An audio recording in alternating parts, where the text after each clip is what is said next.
40 দিনের ভিতরে আপনার ঋণ পরিশোধ হবে একটি দোয়ার আমল যদি আপনি করতে পারেন। হযরত আলী রাদিয়াল্লাহু তাআলা আনহু এই দোয়াটি আমাদেরকে শিক্ষা দিয়েছেন। হযরত আলী রাদিয়াল্লাহু তাআলা আনহু তিনি জানিয়ে দিয়েছেন, যদি পাহাড় পরিমাণ যদি ঋণের বোঝা আপনার উপরে থাকে, তারপরেও এই ঋণের বোঝা আল্লাহ পাক রব্বুল আলামিন আপনাকে দূরে সরিয়ে দিবেন।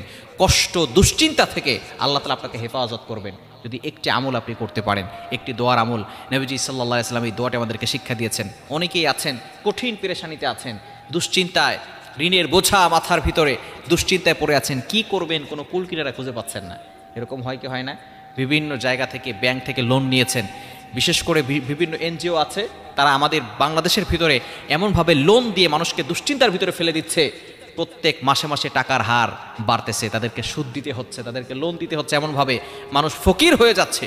তারা তো উন্নতি করতেছে না, কেমন যেন মানুষদেরকে আরও বিপদের ভিতরে ফেলে দিচ্ছে।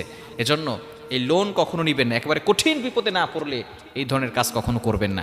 তারপর যদি কোনো ব্যক্তি ঋণে পড়ে যান, এই ঋণ পরিশোধ করার জন্য একটি দোয়া পড়বেন। তিরমিজি শরীফের ভিতরে হাদিসটি এসেছে, হযরত আলী রাদিয়াল্লাহু তাআলা আনহু জানিয়ে দিয়েছেন, পাহাড় পরিমাণ ঋণের বোঝা থাকলেও আল্লাহ পাক রব্বুল আলামিন সেটা আপনার থেকে দূরে সরিয়ে দিবেন। সকল কষ্ট, দুশ্চিন্তা, ডিপ্রেশন, পেরেশান থেকে আল্লাহ তাআলা আপনাকে হেফাজত করবেন। দোয়াটি হচ্ছে, আল্লাহুম্মা কফিনি বিহালালিকা আন হারামিক ওয়াগনিনি বিফদলিকা আম্মান সিওয়াক। এই দোয়াটা আমরা অনেকে জানি না, দোয়াটা লিখে নেন, আল্লাহুম্মা কফিনি বিহালালিকা আন হারামিক ওয়াগনিনি বিফদলিকা আম্মান সিওয়াক। আপনি আল্লাহর কাছে দোয়া করছেন হালালের পথে থাকার জন্য, হারাম থেকে বাঁচার জন্য আপনি আল্লাহর কাছে দোয়া করতেছেন।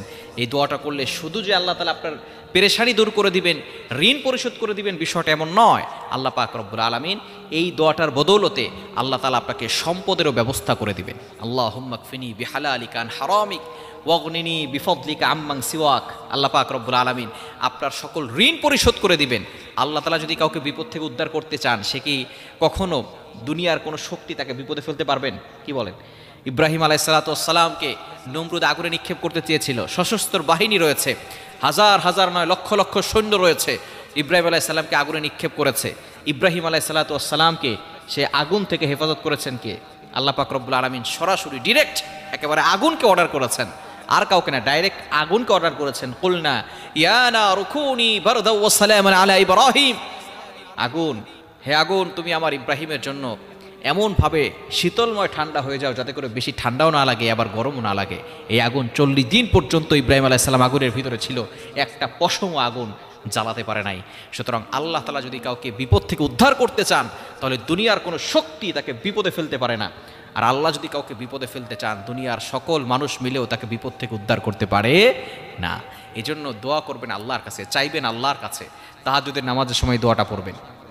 40 দিন আমলটি করেন, 5 ওয়াক্ত নামাজের পরে পড়েন, বিশেষ করে ফজর ও মাগরিবের নামাজের পরে 100 বার করে পড়েন। দেখবেন আল্লাহ পাক রব্বুল আলামিন সকল ধরনের দুশ্চিন্তা, টেনশন, পেরেশানি, দুশ্চিন্তা এবং ঋণের বোঝা থেকে আল্লাহ তাআলা আপনাকে মুক্তির ব্যবস্থা করবেন। শুধু তাই নয়, আল্লাহ পাক রব্বুল আলামিন সম্পদের ব্যবস্থা করে দিবেন।